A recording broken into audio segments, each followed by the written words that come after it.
welcome to SAE Tomorrow Today Unplugged. I'm your host, Grayson Brulte. On today's episode of Unplugged, we're going to tackle an issue that you see on the news every day. You open a newspaper, you experience it. Not a day goes by in your life that you do not experience this topic.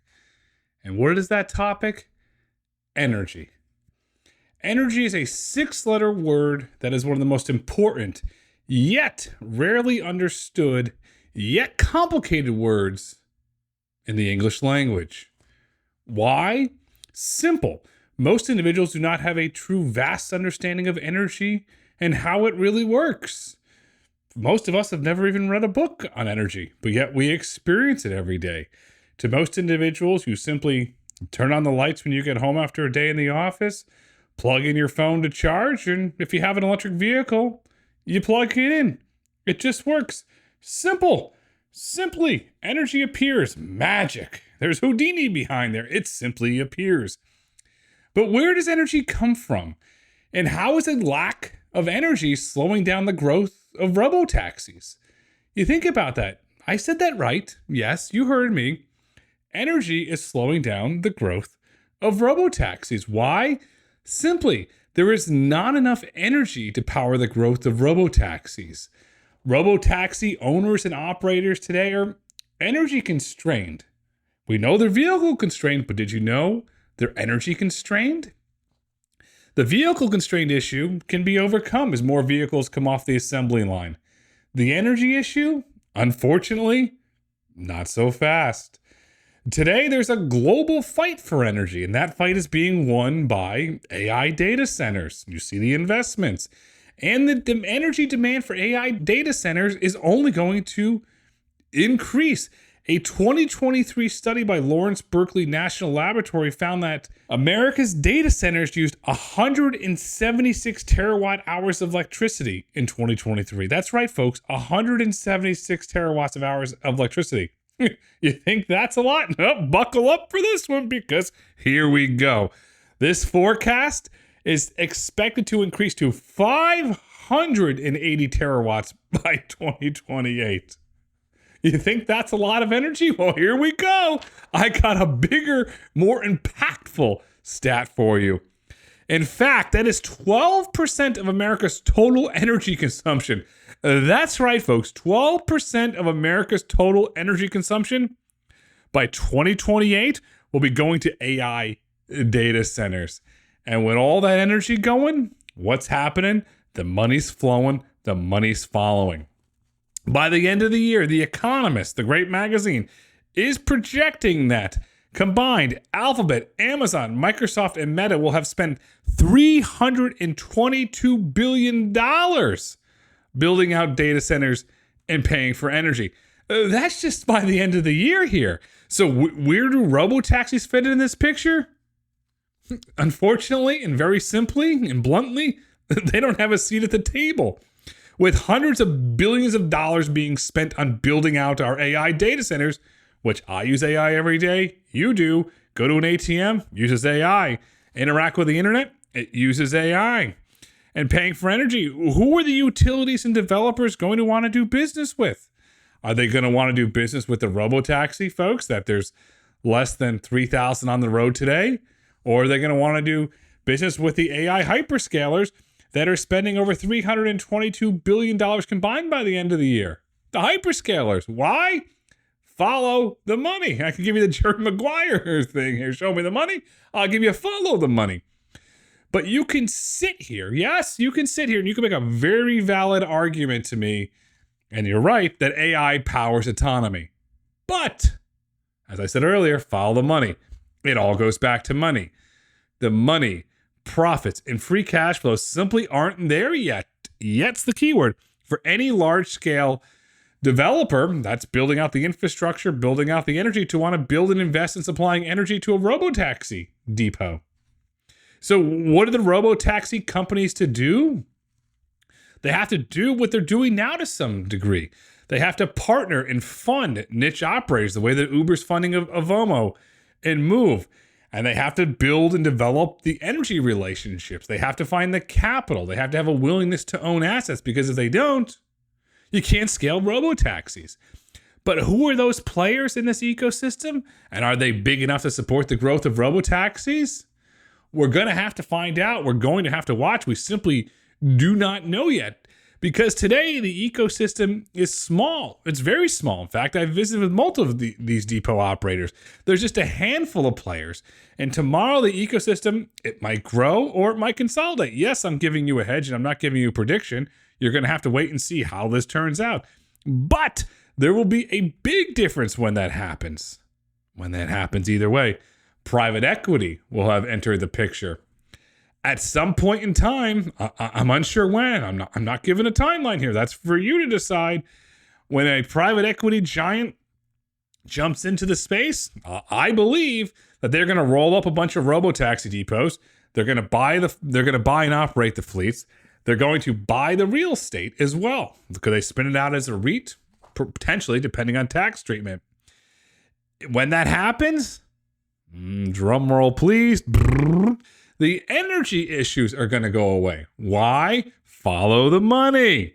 Because private equity has the balance sheet. These are the big giants and the capital to move the needle to get the energy and the supplier's interest coming to the table. But when does this happen? Again, I'm not giving a timeline. I'm unsure. When do you think this is going to happen? We'd love to hear from you. We'd love to put it on X. Send us a note at podcast@sae.org. That's podcast@sae.org. Or I'm on X. I'm active. I respond. Send me a note. It's at GBRULTE. I'll respond. Energy is a hot topic I'm really interested in, and I would love your opinion. But before we get there, in the meantime, what happens? As I said earlier, robotaxi developers, they're struggling to get the energy. So where do they get the energy they need to scale? Or this is a hard one for you here. Do they simply not scale? Well, the good news is I have a solution. I did the math. I did the meetings. I met and I saw it in person. It's a controversial solution. I'm going to warn you before I tell you. But it's being done today. Don't believe me? Read a bunch of SEC filings. Natural gas. That's right. I said it. Natural gas. Let that seep in for a moment. Natural gas can provide the energy to charge the vehicles and to power the depot. That's right. You can do that through natural gas. Natural gas can make electricity. Let's look at the Austin, Texas market here, for example. I was down there a few weeks ago and met with some great folks. This is all hypothetical here. I want to highlight this is hypothetical here, but the math is accurate. Let's hypothetically say that there's a depot with 50 superchargers. They draw their peak 250 kilowatts simultaneously, plus another 500 kilowatts used for depot operations. The peak power requirement would be roughly 13 megawatts. That's 13 megawatts, a lot of energy. A cost-effective setup could involve 6 2.2 megawatt reciprocating gas engine generators. That's right, gas engine generators, which would offer sufficient capacity plus redundancy. So there's a solution here, right? There is a solution. So now let's go back to the money. Let's add some dollars and cents into the equation. The fuel requirements for this setup to operate that depot, as I just described to you, would be 900,000 cubic feet of natural gas. That would cost at $3.6 million at roughly $4 per cubic foot for the year. By contrast, because we got to do the contrast here, if you're sourcing that same energy from the power grid in Austin, Texas, that would cost you 7 cents a kilowatt at around $8 million a year. $3.6 million for natural gas, $8 million for sourcing it from the grid. So there's a potential cost advantage here, in addition to having the resilience and the flexibility of on-site generation. But you got it. Follow the money. With the cost advantage comes a capital investment. The capital investment for a robotaxi is small. It's $25 million. $25 million to get the resiliency. Think of it as an insurance policy. Is it worth investing $25 million in energy resilience? Maybe. Depends. Do you have the balance sheet? But what if I told you the investment of $25 million and $3.6 million a year gets you the ability to scale?